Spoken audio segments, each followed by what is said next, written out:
So I have a few videos on sexual orientation OCD or HOCD, and inevitably someone will always comment, how do I know if I'm actually just using OCD as an excuse? That I'm hiding that I'm gay. I'm in denial. Well, in this video, in my attempt to answer this question without providing reassurance, which we all know is a compulsion and that keeps OCD at bay. Let's address the random comments from strangers. Y'all just need to accept that you're gay and stop hiding it. Sexual orientation OCD doesn't exist. Someone created that so they just didn't have to accept that they're gay. I find these on the videos quite often. It's some random person that finds the video, doesn't know what OCD is. But as you can tell, with these types of comments from strangers, it can be so damaging. It can even cause more anxiety. It can make you doubt and question even more. So let's set the record straight. Get it? Straight? Sexual orientation OCD is a subset of OCD. As we know, it attacks what we value and what we care about. It can make somebody question anything and everything about themselves. It can be their sexual orientation, make them question if they're gay, make them question if they're straight, if they're transgender, makes them question if they even have OCD. Which brings us here in this moment. Here's what I look for with sexual orientation OCD. And before I go into that, I want to take a quick moment to thank No OCD for sponsoring this video.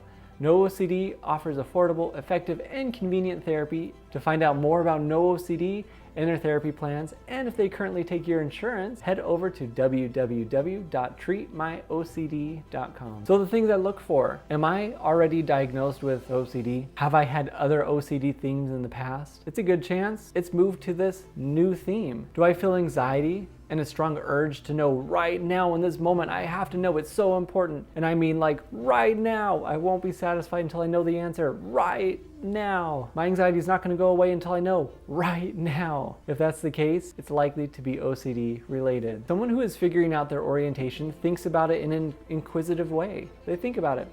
I don't know, maybe, cool, I don't know, we'll see. Not with extreme anxiety that just won't pass. To me, this is a big indication. Denial means I'm choosing to push something away and not think about it. There is the key, not think about it. Someone who's denying something has the ability to do that. Their brain is forcing a thought that they don't want, a thought that goes against their values and their morals. It is what's called ego dystonic. It doesn't belong in your life. It doesn't fit your values and your morals. But we get so caught up in the context of, am I gay or am I not? This often is the trap. You may be watching this video right now and saying, okay, Nate says people have anxiety and they can't let it go, so it must mean that I have OCD.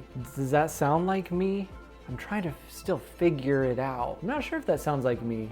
Maybe I'm just really in denial. Maybe I missed something. I better keep searching. So while OCD seeks the truth, it's really a lie. That's why we gain the upper hand by telling it that you're actually okay not finding this answer. But don't leave the video just yet. It may seem so out of control that someone needs to accept this answer. I'm not gonna figure it out, but it is so absolutely possible. But just like any other OCD theme, this is the way.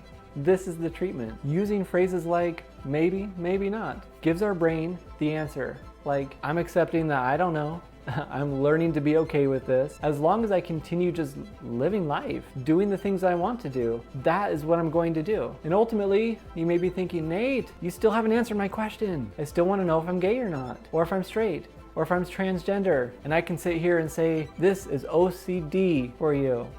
You are not gay.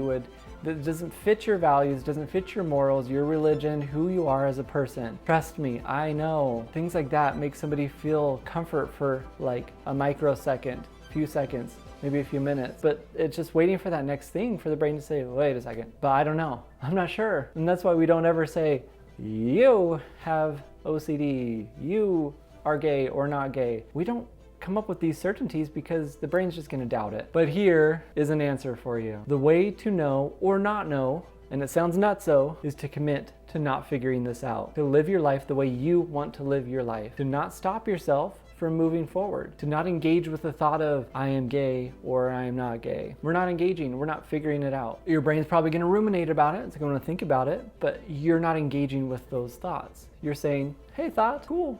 you're back. That's awesome. This is a commitment, and I really mean commit. 100% of the time, I am not going to figure this out. I'm going to stop researching. I'm going to stop asking on forums. I'm going to stop engaging with the rumination or asking for reassurance. And it can't be, I'm going to do some of these things until all of a sudden my brain says, this one's different, and then I get back to it. 100% of the time, it's a commitment. What ends up happening is this. The theme moves to something else because the brain says, fine, you don't care about it? Cool, I'm moving. All of a sudden I'm worried about car emissions and if they're hurting my lungs.